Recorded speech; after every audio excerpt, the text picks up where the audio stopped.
Hi friends, welcome to RMB Chaitra. Friends, మా ఛానల్ని subscribe చేసుకోండి. ఫ్రెండ్స్, చూస్తున్నారు అందరు కానీ సబ్స్క్రైబ్ చేసుకోవట్లేదు. ఫ్రెండ్స్, ప్లీజ్ ఫ్రెండ్స్ సబ్స్క్రైబ్ చేసుకోండి.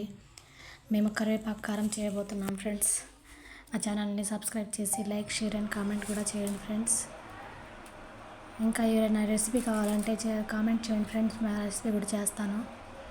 మేము ఇప్పుడు కరివేపాకు తీసుకున్నాను. ఫ్రెండ్స్, దాన్ని శుభ్రం కడిగేసి ఆరేసి ఫ్యాన్ గాలికి ఆరేసుకోవాలి. ఫ్రెండ్స్, ఫ్యాన్ గాలికి ఆరేసి ఫ్రై చేసుకోవాలి. ఫ్రెండ్స్, ఆయిల్లో వేసి కరివేపాకును డ్రైగా అయ్యేటట్టు ఫ్రై చేసుకోవాలి. ఫ్రెండ్స్, తర్వాత వేరుశనగలు కూడా ఫ్రై చేసుకున్నాను. ఫ్రెండ్స్, మినపగుండ్లు కూడా ఫ్రై చేసుకున్నాను. ఫ్రెండ్స్, ఎండుమిరపకాయలు కూడా దాంట్లో తగినంత ఎండుమిరపకాయలు వేసి ఫ్రై చేసుకోవాలి. ఫ్రెండ్స్, ఇవన్నీ ఫ్రై అయిపోయాక మినపగుండ్లు, వేరుశనగ, ఎండుమిరపకాయల విత్తనాలు కూడా సపరేట్గా ఫ్రై చేసుకోవాలి. ఫ్రెండ్స్, లేకుంటే దాంట్లోనే వేస్తే సరిగ్గా కాలవు.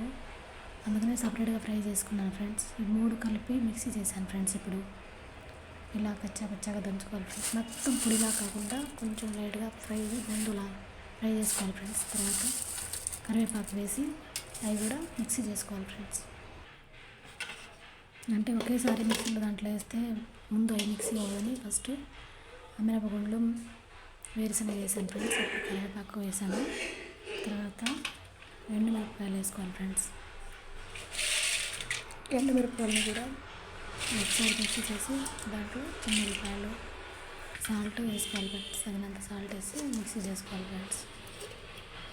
ఫ్రెండ్స్, మా ఛానల్ని సబ్స్క్రైబ్ చేసుకోండి. ఫ్రెండ్స్, చూస్తున్నారు కానీ సబ్స్క్రైబ్ చేయట్లేదు. Friends, please friends. చిన్నపాయ కూడా వేసి కొంచెం సాల్ట్ వేసుకోవాలి. ఫ్రెండ్స్, అంటే దాంట్లో సరిపడా సాల్ట్ వేసుకొని చేసుకోవాలి. ఫ్రెండ్స్, ఇంకా మిక్స్ అయిపోయాక తీసేసుకొని వేడివేడి అన్నంలో నెయ్యి వేసుకొని వేడివేడి అన్నంలో అయితే తింటే సూపర్గా ఉండేది. ఫ్రెండ్స్, జుట్టుకి కంటికి చాలా మంచిది. ఫ్రెండ్స్, కరివేపాకు కారం. Thank you friends, thank you for watching. Subscribe చేసుకోండి. Friends, thank you.